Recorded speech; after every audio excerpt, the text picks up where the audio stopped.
दिवसभराच्या बातम्यांची सुरुवात आपण करणार आहोत गुजरातमधल्या भीषण अशा दुर्घटनेच्या बातमीने। गुजरातच्या मोरबीतल्या मच्छू नदीवरचा पूल कोसळल्याची दुर्दैवी घटना घडली आहे आणि या घटनेत 45 जणांपेक्षा अधिक लोकांचा मृत्यू झाल्याची शक्यता वर्तवली जाते। तर 100हून अधिक जण जखमी झाले असून त्यांच्यावर रुग्णालयात उपचार सुरू आहेत। हा पूल सुमारे 7 महिन्यांपासून बंद होता। हा पूल बराच जुना असून नूतनीकरणानंतर केवळ 5 दिवसांपूर्वीच तो कार्यान्वित करण्यात आला होता। नूतनीकरणानंतर सुद्धा एवढा मोठा अपघात घडल्याने अनेक प्रश्न उपस्थित होत आहेत। शिवाय मृतांचा आकडा वाढण्याची भीती व्यक्त केली जाते। त्यामुळे आत्ताच 45 पेक्षा जास्त लोकांचा मृत्यू झाल्याची बातमी समोर येते। यात आणखी भर पडण्याची शक्यता आहे।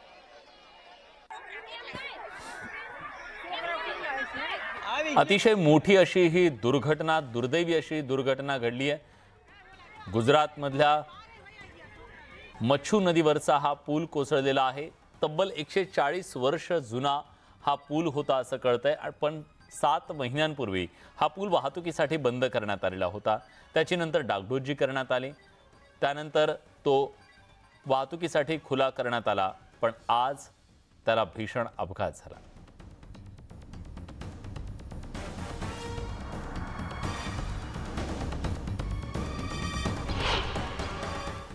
गंभीरता से हम ले रहे हैं, इसलिए गंभीरता से ले रहे हैं कि जो हुआ है दुखद हुआ है, जो बना दुखद हुआ है। जो मालूम पड़ा तुरंत पूरा तंत्र इधर आ गया है। वो बचाव कार्य भी चल रहा है।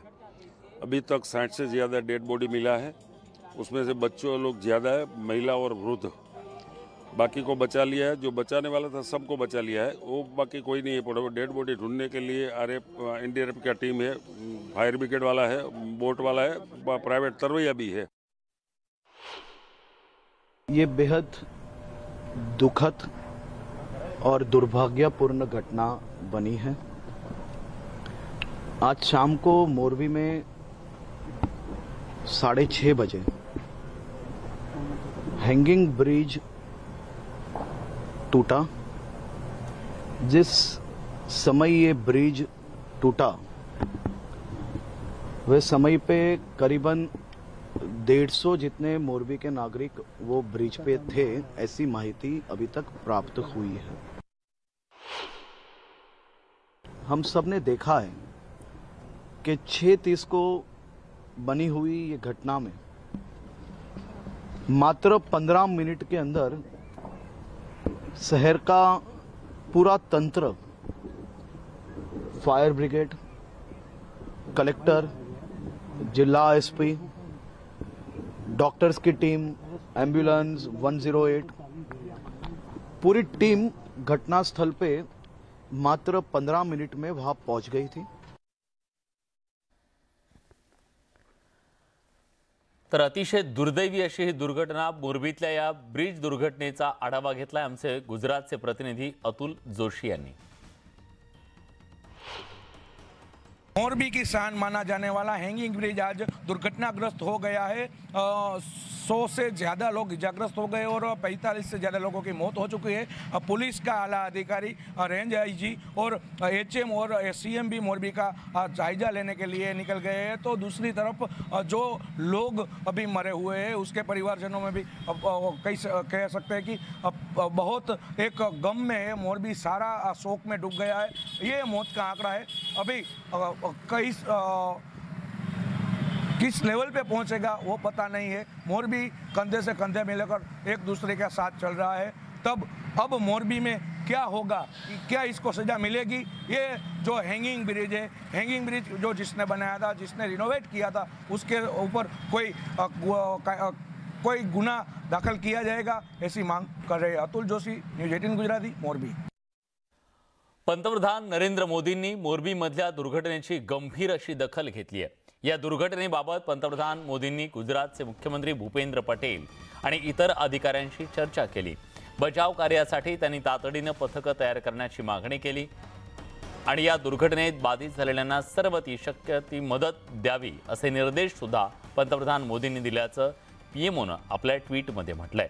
या दुर्घटनेतील मृतांच्या कुटुंबियांना पंतप्रधान मोदींनी प्राइम मिनिस्टर नॅशनल रिलीफ फंडच्या माध्यमातून प्रत्येकी 2 लाखांची मदत जाहीर केली आहे। तर जखमींना 50,000ची मदत जाहीर केली आहे.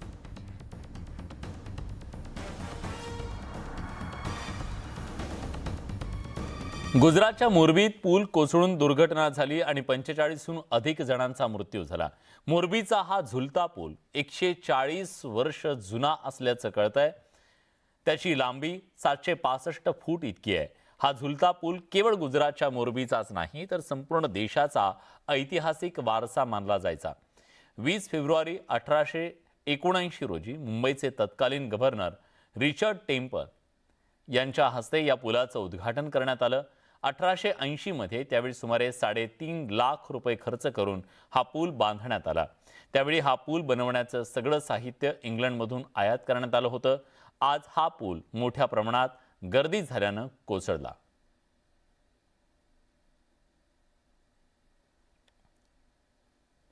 महाराष्ट्रातून सुरू असलेलं हजारो कोटींच्या प्रकल्पांचं आउटगोईंग काही केलं थांबायचं चिन्ह दिसत नाहीये. फॉक्सकॉन एअरबसचा प्रोजेक्ट राज्याबाहेर गेल्याची घटना ताजी असतानाच आता विमान आणि रॉकेटचं इंजिन बनवणारी फ्रान्सची बहुराष्ट्रीय कंपनी सॅफ्रननं महाराष्ट्रातून काढता पाय घेतलाय. नागपूरच्या मिहानमध्ये नियोजित 1015 कोटींचा हा प्रकल्प हैदराबादमध्ये आकार घेणार आहे. सॅफ्रन कंपनी भारतीय आणि परदेशी व्यावसायिक विमानामध्ये वापरलं जाणारं लिप 1A आणि लिप 1B या इंजिनच्या देखभाल दुरुस्तीचा युनिट नागपूरच्या मिहानमध्ये उभारणार होती. वर्षाला इथं 250 विमानांची इंजिन दुरुस्ती आणि देखभाल केली जाणार होती. मात्र हजारो रोजगाराच्या संधी असलेला हा प्रकल्प महाराष्ट्राबाहेर गेल्यानं विरोधकांनी सरकारवर टीकेची झोड उठवली.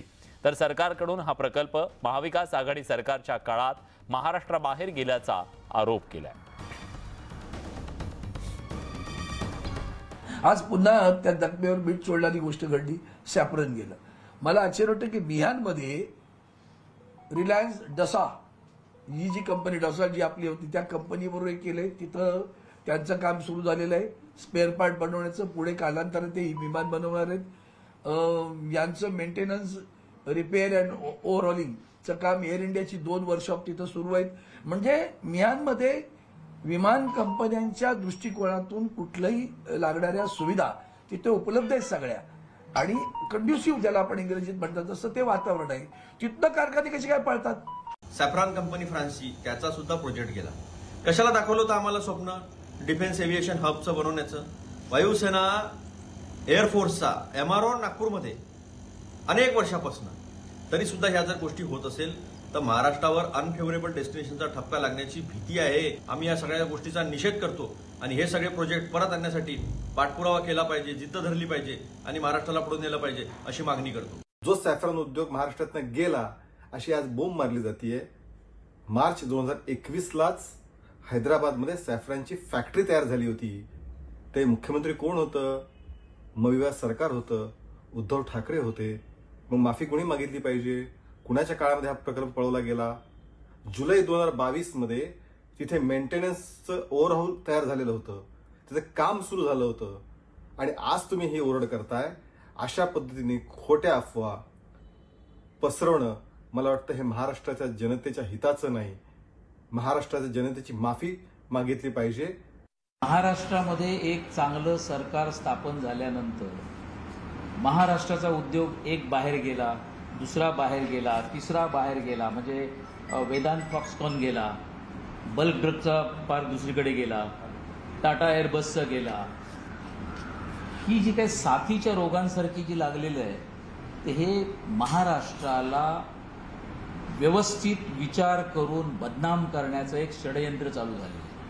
आणि या षडयंत्राचे खरे जे मोहरे आहेत त्यांचा प्रश्न फक्त एवढाच आहे की हा तुम्ही शिंदे साहेबांना मुख्यमंत्री म्हणून किंवा त्यामध्ये उपमुख्यमंत्री देवेंद्र फडणवीस आणि आमच्या इतर मंत्र्यांना तुम्ही बदनाम करत नाही आहात, तर तुम्ही हा अपमान महाराष्ट्र राज्याच्या जनतेचा करताय. महाराष्ट्रातील प्रकल्प इतर राज्यात जात असल्यानं सध्या महाराष्ट्र एका कठीण कालखंडातून जात असल्याचं बाळासाहेब थोरातांनी म्हटलंय. प्रकल्प राज्याबाहेर जात असताना सरकार काय करतंय असा सवाल त्यांनी उपस्थित केलाय. तसंच हे सरकार कोणासाठी काम करतंय हे सांगावं असंही थोरातांनी म्हटलंय. महाराष्ट्राकरता अत्यंत दुर्दैवी कालखंडामधून आपण जातो आहोत. बेरोजगारांची संख्या रोज वाढते आहे. अनेक कारखाने बंद पडत असताना दिसत असताना जे नवे येत आहेत काही प्रोजेक्ट, वेदांतासारखा प्रकल्प 1.5 लाख मुलांना काम मिळणार होतं. आता पुन्हा गेला टाटा एअरबसचा प्रकल्प, पुन्हा तिसरं जातं आहे. मला समजत नाही सरकार नेमकं काय करतं आणि कोणासाठी काम करतंय. आता वादासंदर्भातली बातमी, जो वाद गेल्या काही दिवसांपासून सुरू आहे आमदार बच्चू कडू आणि रवी राणा यांच्यामध्ये. गेल्या काही दिवसापासून या दोघांमध्ये जो वाद सुरू आहे त्यावर तोडगा काढण्यासाठी, आता तो मिटवण्यासाठी वरिष्ठ पातळीवर प्रयत्न सुरू झालेत. रवी राणा बच्चू कडू वादात आता मुख्यमंत्र्यांनी मध्यस्थी करण्याचा निर्णय घेतला आणि त्यांची मध्यस्थी कामी येणार आहे का, याकडे सगळ्यांचं लक्ष लागलंय. राणा कडू यांच्यातील वाद मिटणार? मुख्यमंत्र्यांची मध्यस्थी कामी येणार? वर्षावरील बैठकीत तोडगा निघणार? दोन्ही नेते आपापल्या भूमिकांवर ठाम. बच्चू कडूंचा आरपारच्या लढाईचा इशारा. प्रहार संघटनेचे अध्यक्ष बच्चू कडू आणि भाजप समर्थक अपक्ष आमदार रवी राणा या दोन्ही नेत्यांनी एकमेकांवर घणाघाती आरोप करत ऐन दिवाळीत जोरदार आरोप प्रत्यारोपांचे फटाके फोडले. त्यामुळे यांच्यात राजकीय संघर्ष सुरू झाला असून वरिष्ठ पातळीवरून त्यांच्यातील वाद मिटवण्याचे प्रयत्न सुरू झालेत. याचाच एक भाग म्हणजे स्वतः मुख्यमंत्री एकनाथ शिंदे मध्यस्थी करून हा वाद तडीस नेण्याचा प्रयत्न करणार आहेत. रविवारी या वादावर तोडगा निघण्याची शक्यता आहे. मात्र आता बच्चू कडू यांनी दिलेल्या प्रतिक्रियेनंतर एकच खळबळ उडाली आहे. भाऊ, आज तोडगा निघणार आहे का या सगळ्याच्यावर? काय कार्यकर्त्यांची भावना आहे तुमच्या? तर कार्यकर्त्याच्या भावना तर आरपारच आहे. तर एकदाचं जे काय असेल ते तोडफोड करून बाहेर निघा आणि त्यांना समजून सांगतोय आपण, कारण खूप नीच पद्धतीनं बोललेला आहे तो. आणि मला असं वाटतं का या बाबतीत त्यांनी व्यवस्थित जर अभिप्राय दिला, व्यवस्थित जर जे काही आरोप केले त्या संदर्भात सगळ्या कार्यकर्त्यांचं समाधान झालं तर आम्ही उद्याचं 1 तारखेचा विचार करू. काय मुख्यमंत्र्यांकडे तुमची मागणी असणार आहे? त्यातलं मागणीचं काही कारणच नाही. जे बदनामी झाली ते वापस द्या, विषय संपला. तर आमदार रवी राणांनी देखील मुख्यमंत्र्यांच्या भेटीच्या वृत्ताला दुजोरा दिलाय. राज्याचे मुख्यमंत्री एकनाथजी शिंदे साहेब आणि आमचे नेते आहेत. राज्याचे उपमुख्यमंत्री देवेंद्र फडणवीस आहेत, ते सुद्धा माझे नेते आहेत आणि नेत्यांनी बोलल्यानंतर जावं लागतं. म्हणून मी सकाळी आज 6 वाजता अमरावती निघालो आणि 9:35च्या फ्लाईटने मी मुंबईला जाणार. या वादावर योग्य तो सकारात्मक तोडगा निघेल असा दावा करण्यात आलाय. आता या 2 आमदारांमधील आरोप प्रत्यारोपांच्या वादावर तोडगा निघतो की प्रकरण आणखी चिघळतं, हे रविवारच्या वर्षावरील भेटी पश्चातच स्पष्ट होईल. तूर्त दोन्ही नेत्यांच्या समर्थकांमध्ये हा वाद मिटावा अशीच भावना असणार. Bureau report, news 18 Lokmat. मुख्यमंत्री एकनाथ शिंदे यांनी मध्यस्थी केल्यानंतरही बच्चू कडूंचा रवी राणांवर प्रहार सुरूच आहे. रवी राणा यांच्या सारख्यांना फुटाण्यासारखं फोडतो असं वक्तव्य बच्चू कडूंनी केलंय. त्यामुळे हा वाद आणखी चिघळण्याची शक्यता आहे. गिरने का कोई डर नहीं. जब कार्यकर्ता खड़ा होता है तो गिरने का कोई डर नहीं रहता. गिरकर भी उछल कर बाहर आता और उभर कर आता.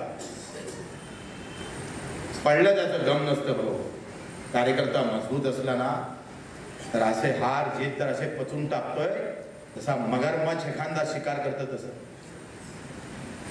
पण त्याचा आम्हाला हे राणा पाना हे तर साले असे हवेच्या फुटाण्यासारखे फोडून टाकतो. आमदार बच्चू कडू आणि आमदार रवी राणा हा वाद शिगेला पोहोचला. आमदार बच्चू कडू आणि राणा भेटीमध्ये आता नवी ट्विस्ट आलाय. दोनही आमदारांची आता उपमुख्यमंत्री देवेंद्र फडणवीस यांच्या सागर बंगल्यावरती भेट होणार आहे. मुख्यमंत्री एकनाथ शिंदे सागर बंगल्यावर जाणार असल्याचं कळतंय. सूत्रांकडून ही माहिती मिळतेय की राणा आणि बच्चू कडू वादावर तोडगा काढण्यासाठी राज्याचे मुख्यमंत्री आणि उपमुख्यमंत्री हे एकत्रित बसून प्रयत्न करणार आहेत.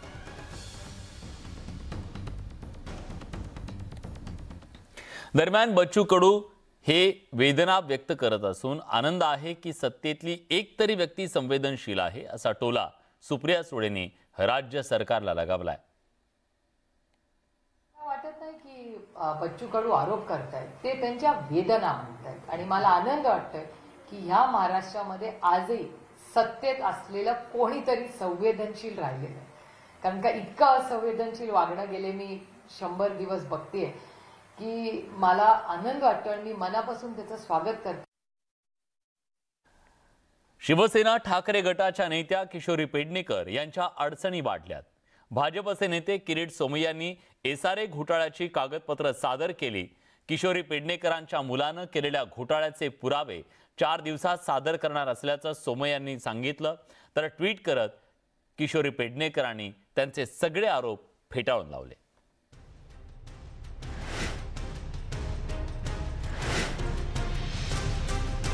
किरीट सोमय्यांनी किशोरी पेडणेकर यांच्या विरोधात एक नवा धमाका केलाय. पत्रकार परिषदेत त्यांनी कागदपत्र सादर करून पेडणेकर यांच्या अडचणी वाढवल्यात. एसआरए मध्ये सदनिका देण्याच्या नावाखाली रक्कम घेऊन फसवणूक केल्याचा आरोप करण्यात आलाय. वरळीतल्या गोमाता नगरच्या एसआरए प्रकल्पात काही सदनिका हस्तगत केल्याचा आरोप सोमय्या यांनी केला आहे. मी आपल्याला एक आणखीन डॉक्युमेंट दिलं होतं की ह्या एसआरए मध्ये आणखीन 6व्या मजल्यावरचा फ्लॅट हे किशोरी पेडणेकरनी गिळंकृत केला. एडोट झाला होता कुणाला आणि 2017चा इलेक्शन डिपार्टमेंट मध्ये जे फॉर्म भरलं, एफिडेव्हिट भरलं, त्यात रेसिडेन्शियल ऍड्रेस म्हणून किशोरी पेडणेकरनी दाखवला. एसआरए घोटाळ्यात मृत भावाच्या नावानं गाळे लाटल्याचा आरोप किरीट सोमय्या यांनी केला. अरे हा संजय अंधारी खरा नाहीये, हा संजय अंधारी खरा आहे.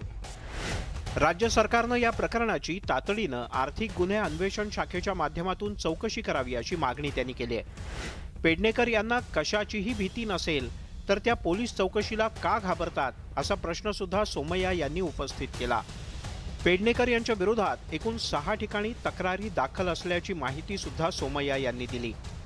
सुनील कदमला तुम्ही ही भावभीत देतात, मृत व्यक्तीच्या नावावर अशा प्रकारची फोर्जरी, फ्रॉड आणि जाऊन नौटंकी करतात, कुलूप घेऊन जातात.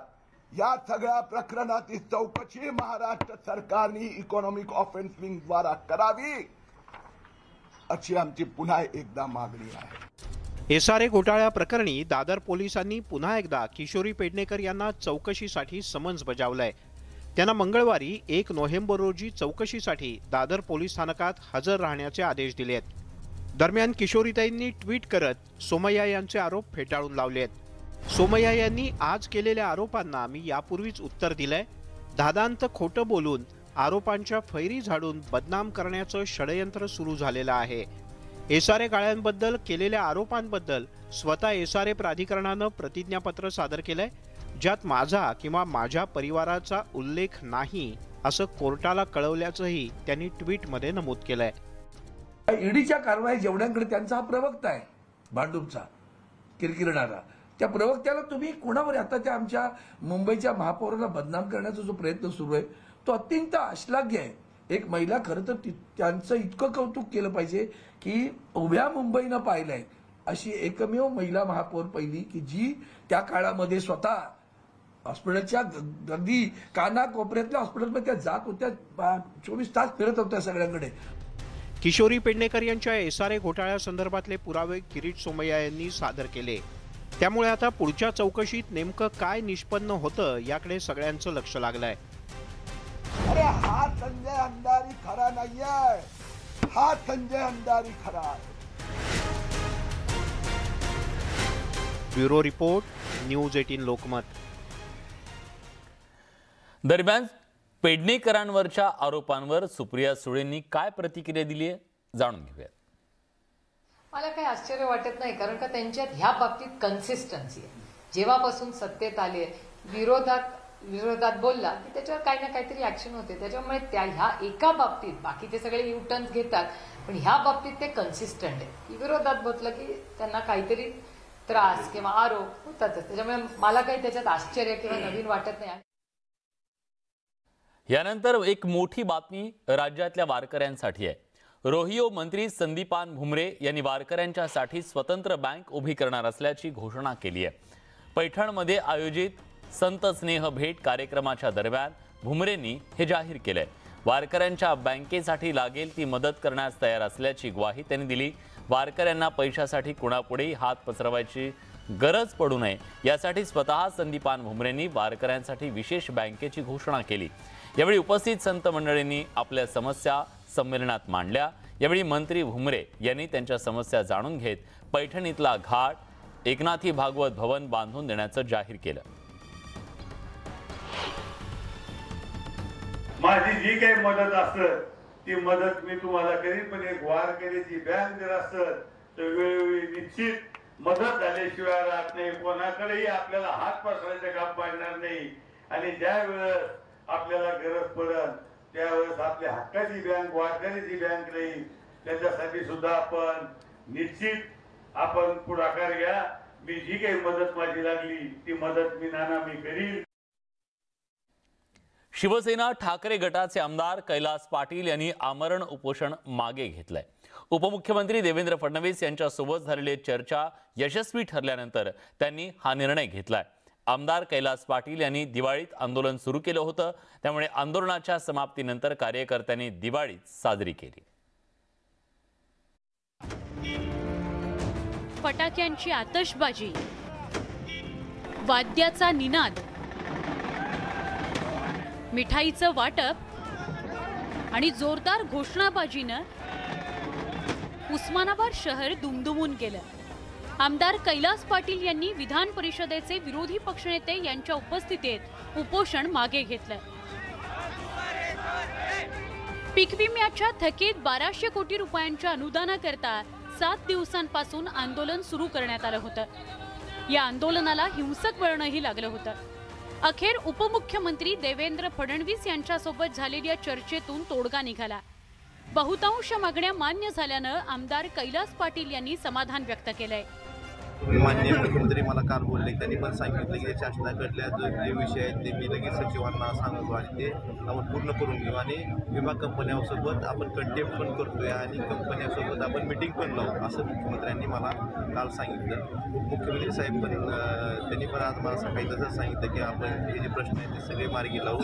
मला वाटतं या लढ्याचं यश आहे की सगळ्या शेतकऱ्याची यादी त्या ठिकाणी सगळ्या तालुक्याला लागली आणि जिल्हाधिकाऱ्यांनी मान्य केलं की जे 201 कोटी रुपये आले ते विमा भरलेल्या प्रत्येक शेतकऱ्याला त्या ठिकाणी वाटप होतील। एवढाच नाही, उर्वरित जे 342 कोटी रुपये आहेत त्याच्यासाठी सुद्धा मला वाटतंय इतिहासामध्ये सगळ्यात पहिल्यांदा विमा कंपनीची प्रॉपर्टी अटॅच करायची कारवाई त्या ठिकाणी या जिल्हाधिकारी महोदयांनी इनिशिएट केली। आमदार कैलास पाटील यांनी उपोषण मागे घेताच ठाकरे गटाच्या कार्यकर्त्यांना दिलासा मिळाला।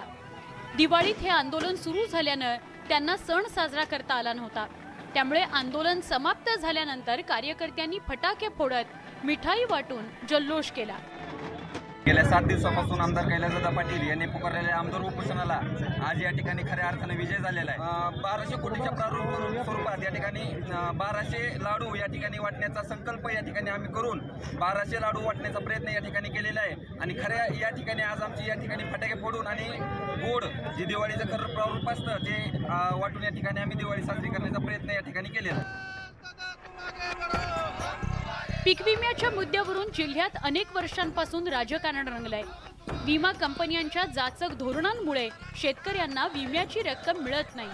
आमदारांनी केलेल्या आंदोलनानंतर तरी विमा कंपन्या ताळ्यावर येणार की नाही याकडे शेतकऱ्यांचं लक्ष आहे। उस्मानाबादहून बालाजी निरफळसह ब्युरो रिपोर्ट, न्यूज 18 लोकमत। मुंबईत ठिकठिकाणी छठपूजेचं आयोजन करण्यात आलं। मुंबईच्या चांदिवली मतदारसंघात बाळासाहेबांची शिवसेना पक्षाचे आमदार दिलीप लांडे यांनी कुर्ल्यातल्या उद्यानात कृत्रिम तलावाची निर्मिती केली। या ठिकाणी सूर्यपूजेसाठी महिला भाविकांनी अलोट गर्दी केली। बिहारमध्ये छठपूजा मोठ्या प्रमाणात साजरी केली जाते।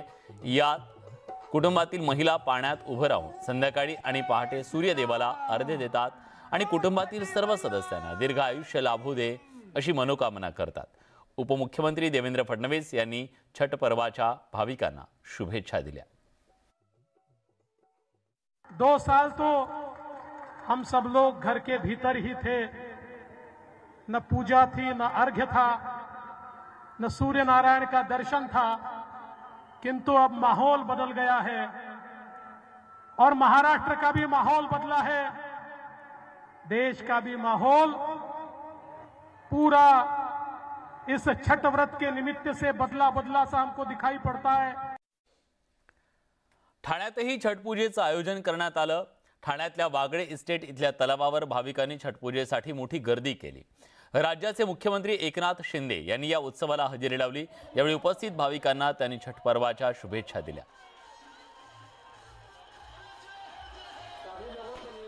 और वागले स्टेट थाने में भी हमारे थाना कारपोरेशन की ओर से, हमारे सभी कार्यकर्ताओं की ओर से ऐसे कृत्रिम तालाबों का भी निर्माण हुआ है। एक श्रद्धा और भक्ति का विषय है और हर साल आप लोग बड़ी संख्या में यहाँ उपस्थित हो जाते हो। पिछले साल से या उससे पहले से यहाँ व्यवस्था बराबर हो रही है ना। अब यहाँ इस तालाब का नूतनीकरण होगा। वागले स्टेट की जनता ने मुझे शुरुआत में पार्षद नगर सेवक बनाया और उसके बाद पूरे थाने वासियों ने मुझे विधायक बनाया और आप लोगों ने बार बार मुझे आशीर्वाद दिया, बार बार विधायक बना और आप लोगों के शुभकामनाओं से, आप लोगों के आशीर्वाद से मैं इस छठ मैया के आशीर्वाद से इस राज्य का मुख्यमंत्री बन गया हूं। विरोधी पक्षनेते अजित पवार यांची महाविकास आघाडीच्या नेत्यांसह एक महत्त्वाची बैठक होणार आहे। 1 नोव्हेंबरला संध्याकाळी 5 वाजता ही बैठक बोलावण्यात आली आहे। विरोधी पक्षनेत्यांच्या शासकीय निवासस्थानी ही बैठक होणार आहे। या बैठकीत सध्याच्या राजकीय परिस्थितीवर चर्चा होण्याची शक्यता आहे। त्याचबरोबर महाविकास आघाडीच्या पुढच्या वाटचालीबाबत सुद्धा खलबतं होण्याची शक्यता वर्तवण्यात येते। राज्यामध्ये स्थानिक स्वराज्य विधान परिषदेच्या ज्या काही निवडणुका लागलेल्या आहेत त्या निवडणुकीच्या बद्दलची जी मीटिंग आहे आणि त्या मीटिंगमध्ये कोणत्या जागा कोण लढणार आणि कसं त्याच्यातलं कोऑर्डिनेशन राहणार त्या पद्धतीची ती मीटिंग त्या ठिकाणी होणार आहे। ती मीटिंग उद्या आहे, आज नाही आहे। आज ती त्याच्यामध्ये कुठल्या जागा कोण लढणार याच्यावरचा एक निर्णय उद्या होणार आहे। ती मीटिंग उद्या आहे। ब्रेक नंतर तुमचं पुन्हा एकदा स्वागत। तुम्ही पाहताय दिवसभराच्या बातम्या। अस्पृश्यांना न्याय देत समाज उद्धाराचं काम करणाऱ्या छत्रपती शाहूंच्या भूमीत दलितांना अंत्यसंस्काराचा हक्क नाकारण्याचा धक्कादायक प्रकार समोर आलाय। चंदगड तालुक्यातल्या हलकर्णी गावात घडलेल्या या प्रकारानं एकच खळबळ उडाली आहे। संतप्त झालेल्या दलित समाजाच्या नागरिकांनी थेट ग्रामपंचायतीसमोर तरुणावर अंत्यसंस्कार करण्याचा प्रयत्न केल्यानं काही काळ गावात तणाव निर्माण झाला। चंदगडच्या हलकर्णीत माणुसकीला काळीमा, दलित तरुणाच्या अंत्यसंस्काराला विरोध, दोन्ही गटातील वादानं काही काळ तणाव, शाहूंच्या भूमीतील धक्कादायक प्रकार, जातीभेद नष्ट करत पुरोगामी चळवळीची मुहूर्तमेढ रोवणारे छत्रपती शाहू महाराज, अस्पृश्यांना न्याय देत समाज उद्धाराचं अमूल्य काम करणाऱ्या शाहूंच्या भूमीतच दलित समाजाला अंत्यसंस्कारासाठी झगडावं लागतंय। छत्रपती शाहूंनी अस्पृश्यता संपवून सामाजिक एकता आणली, पण त्यानंतरही चंदगडच्या हलकर्णी गावातील अस्पृश्यता नष्ट झालेली दिसत नाही। गावातील अनंत प्रभू कांबळे या दलित तरुणाच्या मृत्यूनंतर त्याला स्मशानभूमीत दफन केलं जात होतं, पण खड्डा खणत असतानाच काही ग्रामस्थांनी विरोध केल्याचा प्रकार घडला। यानंतर संतप्त झालेल्या दलित समाजानं थेट ग्रामपंचायतीच्या समोरच अंत्यसंस्कार करण्याचा पवित्रा घेतला। यावरून 2 गट समोरासमोर आल्यानं गावात तणाव निर्माण झालेला। या घटनेनंतर पोलिसांनी आणि तहसीलदारांनी गावात धाव घेत वातावरण शांत केलं। त्यानंतर तब्बल 8 तासांनी खासगी जागेत तरुणावर अंत्यसंस्कार करण्यात आले। मृतदेहांना तिथे दफन करण्याला एक 4-5 लोक विरोध करत आहेत आणि हा विरोध का करत आहेत हे आम्हाला गावाला सुद्धा समजत नाही आहे. एक सरपंच आणि ग्रामपंचायत हलकर्णीच्या माध्यमातून हा प्रश्न सोडवण्याचा वेळोवेळी प्रयत्न केलेला आहे. या ग्रामपंचायतीच्या माध्यमातून मी तहसीलदार कार्यालय, प्रांत कार्यालय आणि जिल्हाधिकाऱ्यालय वेळोवेळी बैठकी घेतलेल्या आहेत, पण याच्यामध्ये प्रशासनाचा कोणताही प्रतिसाद लाभलेला नाही. दलित समाजाला काही ठिकाणी मृत्यूनंतरही अधिकारासाठी झगडावं लागत असल्याचं या घटनेनं पुन्हा एकदा समोर आलंय. त्यामुळे दलित तरुणाच्या अंत्यसंस्काराला विरोध करणाऱ्यांवर कारवाईची मागणी होतीये. ज्या कोणी समाजकंटकांनी दलित व्यक्तीचा हा अंत्यविधी करू दिला नाही त्या समाजकंटकांवर तात्काळ अॅट्रॉसिटी अंतर्गत कारवाई करून त्यांना तात्काळ अटक करण्यात यावी. तसेच त्यांच्यावर राष्ट्रीय सुरक्षा कायदा खाली त्यांना अटक करण्यात यावी अशी मागणी आम्ही करत आहोत. आणि ज्या कोणी दलित समाजाच्या व्यक्तीचा जो मृत्यू झाला आहे त्यांचं जे कुटुंब आहे त्या कुटुंबाला तात्काळ पोलीस संरक्षण देण्यात यावं अशी सुद्धा मागणी Republican party of India Kharat पक्ष राज्य सरकारला करत आहे. भारताला स्वातंत्र्य मिळून 75 वर्ष उलटली आहेत. जातीवाद, अस्पृश्यता या बाबींना आधुनिक भारतात स्थान नाही, पण तरीही काही लोकांच्या मनात जातीवादाचं भूत कायम असल्याचं अशा घटनांवरून समोर येत आहे. त्यामुळे वेळीच अशा मानसिकतेच्या आणि जातीवादी लोकांवर कारवाई करण्याची गरज आहे. कोल्हापूरहून ज्ञानेश्वर साळोखेसह ब्युरो रिपोर्ट, न्यूज 18 लोकमत. कोल्हापुरात अपघातात एका महिलेचा मृत्यू झाला.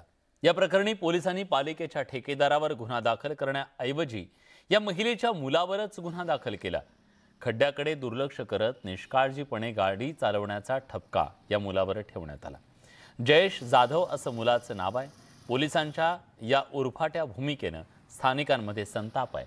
खड्ड्यातून वाट काढत गाडी कशी चालवायची असा सवाल नागरिकांकडून उपस्थित केला जातोय.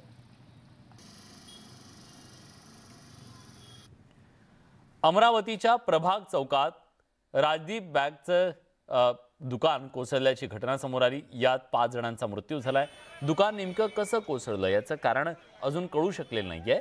दरम्यान स्थानिक आणि पोलिसांकडून तिथं मदत आणि बचाव कार्य सुरू आहे.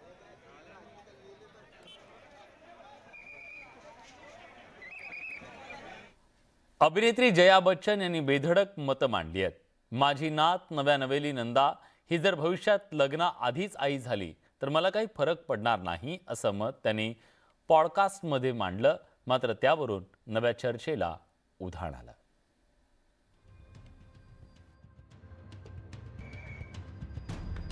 जया बच्चन त्यांच्या रोखठोक वक्तव्यांसाठी प्रसिद्ध आहेत.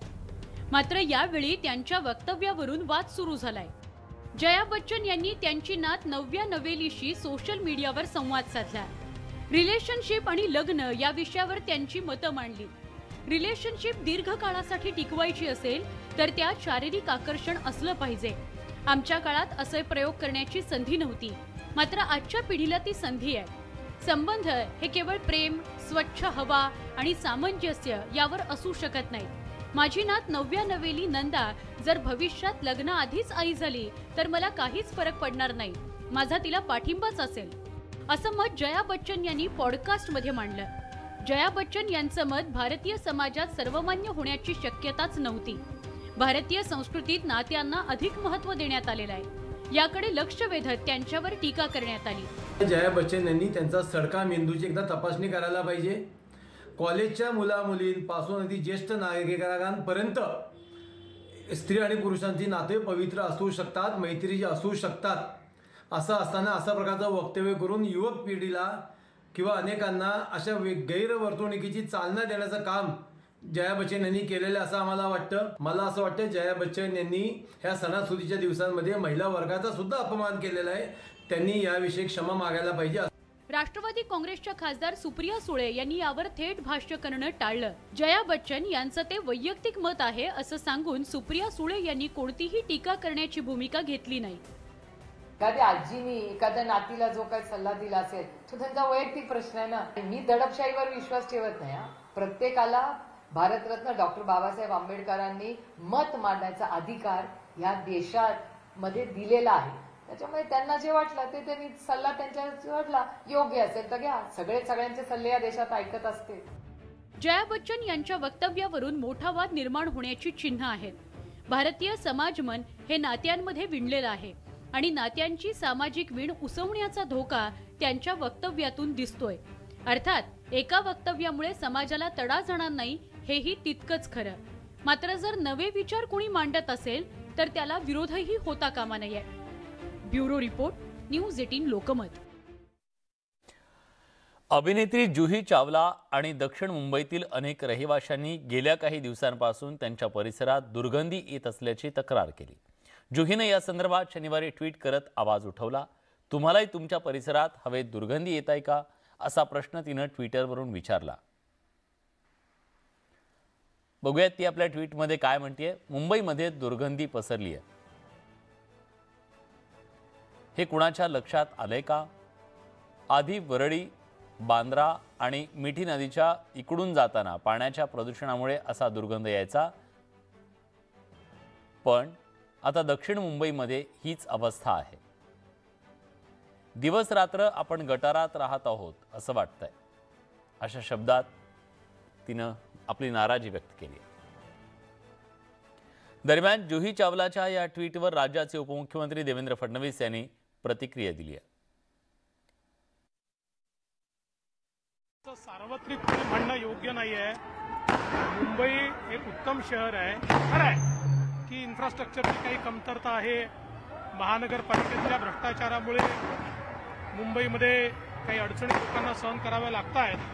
पण आता सरकार बदललेलं आहे. मुंबईमध्ये आमच्या मुख्यमंत्र्यांनी 6,000 कोटीचे कॉन्क्रीटचे रस्ते तयार करायला घेतले आहेत, ज्यातून मुंबई बदलणारा इन्फ्रास्ट्रक्चर बनत आहे. त्यामुळे सरसकट अशा प्रकारे मुंबईला बघणं हे अतिशय चुकीचं ठरेल. किंबहुना मुंबई एक आंतरराष्ट्रीय शहर आहे. या आंतरराष्ट्रीय शहराबद्दल किमान सेलिब्रिटीजने अशा प्रकारचं वक्तव्य करताना थोडं विचारपूर्वक बोललं पाहिजे. बॉलिवूड अभिनेता आमिर खानची आई झीनत हुसेन यांना हृदयविकाराचा झटका आला. गेल्या काही दिवसांपासून झीनत पाचगणी इथल्या घरी राहत होत्या. तिथं त्यांची प्रकृती बिघडल्यानं त्यांना तातडीनं मुंबईला हलवण्यात आलं. त्यांच्यावर मुंबईतल्या ब्रिज कँडी रुग्णालयात उपचार सुरू असून त्यांची प्रकृती स्थिर असल्याचं सांगण्यात येत आहे. नंतर तुमचं पुन्हा एकदा स्वागत. तुम्ही पाहताय न्यूज 18 लोकमतवर दिवसभराच्या बातम्या. आता बातमी भारतीय अंतराळ संस्था अर्थात इस्रोशी संबंधित आहे. भारत 2035 पर्यंत अंतराळात स्वतःचं स्पेस स्टेशन उभारण्याची योजना आखत आहे. यासाठी इस्रोनं एक योजना तयार केली आहे. इस्रोनं जड पेलोड्स कक्षेत टाकण्याचा आणि पुन्हा वापरता येण्याजोगं रॉकेट बनवायला सुरुवात केली आहे. या प्रोजेक्टमध्ये केवळ सरकार आणि इस्रोच नाही तर उद्योग क्षेत्राला सुद्धा सोबत घेण्याचा मानस आहे. भारतानं अंतराळात स्वतःचं स्पेस स्टेशन उभारल्यास अंतराळ मोहिमा, मानवयुक्त अंतराळ उड्डाण, मालवाहू मोहिमा आणि एकाच वेळी अनेक संचार उपग्रह कक्षेत ठेवण्यात सक्षम होईल. इस्रोनं एका वर्षात NGLVS डिझाईन करण्याची योजना आखली असेल. 2030 मध्ये पहिल्या लॉन्चसह उत्पादनासाठी उद्योगाला ऑफर केलं जाऊ शकतं.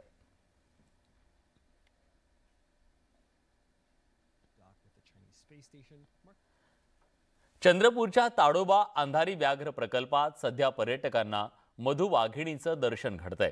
अगदी मुख्य रस्त्यावरच वाघिणीचं दर्शन झाल्यानं पर्यटकांचा आनंद द्विगुणित झालाय.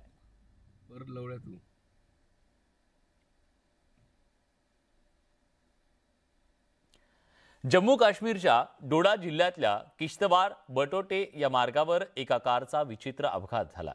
रस्त्यात शेजारी उभे असलेली कार रिव्हर्स गिअर टाकून मागे नेत असताना महिलेनं ब्रेकऐवजी ॲक्सिलेटरवर पाय दिला आणि कार वेगानं रस्ता सोडून जवळपास 300 मीटर खोल दरीत चिनाब नदीत कोसळली.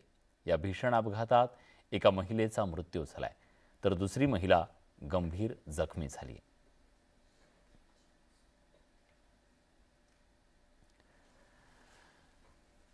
झारखंडच्या सिद्धगोरा इथं छठ पूजेवरून मोठा राडा झाला. सूर्य मंदिरात छठ पूजेच्या आयोजनावरून आमदार सरयू राय आणि माजी मुख्यमंत्री रघुवर दास यांच्या समर्थकांमध्ये जोरदार हाणामारी झाली. राय समर्थकांनी दास समर्थकांच्या कार्यक्रमाच्या ठिकाणाजवळ भक्तांसाठी छावणी उभारली. त्यानंतर हाणामारी झाली. यावेळी कार्यकर्त्यांनी एकमेकांवर खुर्च्या भिरकावल्याचं दिसलं. यात काही जण जखमी झाल्याचंही कळतंय. या दुर्घटनेमुळे परिसरात काही काळ तणावाचं सुद्धा वातावरण होतं.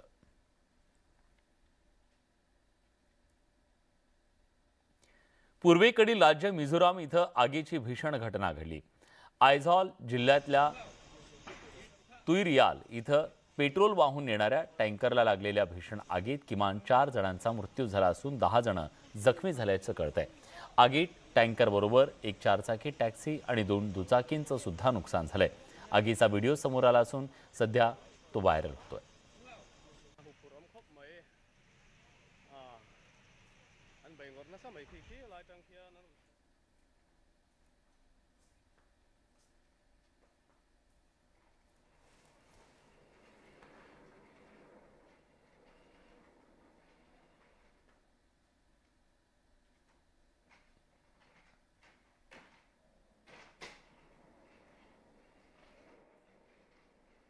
यानंतर बातमी क्रिकेटच्या मैदानातून आहे, काहीशी निराशाजनक क्रिकेट प्रेमींसाठी, कारण T20 विश्वचषकात अटीतटीच्या सामन्यात भारताला दक्षिण आफ्रिकेकडून पराभव स्वीकारावा लागला।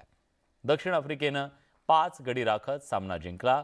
या विजयानं आफ्रिका संघ उपांत्य फेरीच्या एक पाऊल अजून जवळ गेला असून ब गटात अव्वल स्थानी आलाय। तर भारताची दुसऱ्या स्थानी घसरण झाली आहे। 2 नोव्हेंबरला भारताचा पुढचा सामना बांगलादेशच्या विरोधात ॲडलेडवर होणार आहे। सोशल मीडियावर सध्या एका ज्येष्ठ महिलेचा गोविंदाच्या गाण्यावरचा डान्स तुफान व्हायरल होतोय। साजिदा यांनी गोविंदाचे लोकप्रिय गाणं किस डिस्को में जाए या गाण्यावर डान्स केला। डान्स करतानाचे त्यांचे हावभाव आणि स्टेप तरुणांना सुद्धा लाजवतील असे आहेत।